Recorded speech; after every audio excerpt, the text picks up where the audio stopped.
శంషాబాద్ ఎయిర్పోర్టుకు నిఘా వర్గాల అధికారులు రెడ్ అలర్ట్ ప్రకటించారు. ఆగస్టు 15వ తేదీన పురస్కరించుకొని ఎలాంటి అవాంఛనీయ సంఘటనలు జరగకుండా ముందుగా జాగ్రత్తగా కట్టుదిట్టమైన భద్రత ఏర్పాట్లు చేశారు. ప్రయాణికుల భద్రత రీత్యా ఎయిర్పోర్టుకు సందర్శకుల అనుమతులను నిలిపివేశారు.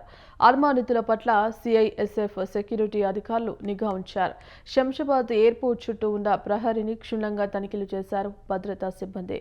ఎయిర్పోర్ట్లో సిఐఎస్ఎఫ్, రక్షణ, సెక్యూరిటీ, స్థానిక పోలీసులు సంయుక్తంగా తనిఖీలు నిర్వహించారు.